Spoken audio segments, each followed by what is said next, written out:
पहला प्यार। ज्योति उधर ही रुकी थी। फिर कुछ ही देर में बस आई और वो भी चली गई। दोनों रात भर सोए नहीं।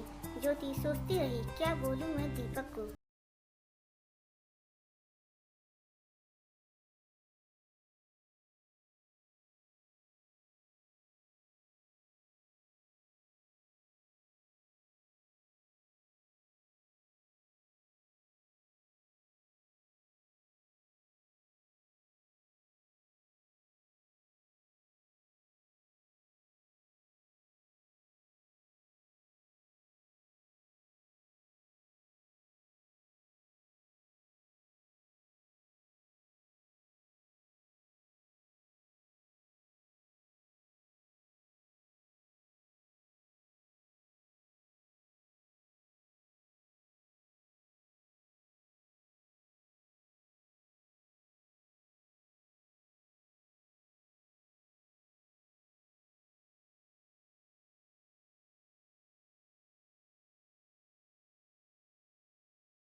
पता है तुम भी मुझसे प्यार करती हो, मैंने देखा है तुम्हारी आंखों में।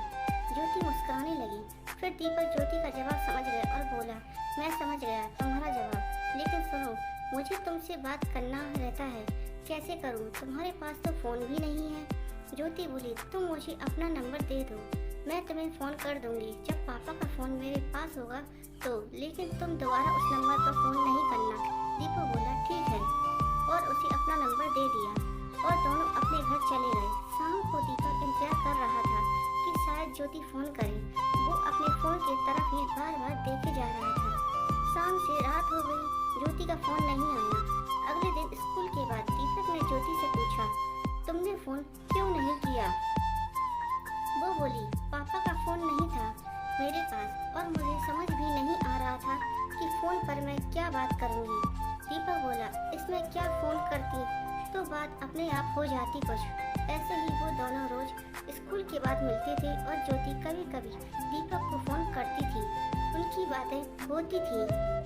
एक दिन ऐसा आया कि दीपक का स्कूल में आखिरी दिन था, क्योंकि वो 10वीं क्लास के बोर्ड की परीक्षा शुरू होने वाली थी और 10वीं क्लास की बोर्ड परीक्षा की पढ़ाई के लिए छुट्टी होने वाली थी। दोनों आज बस स्टॉप पर मिले।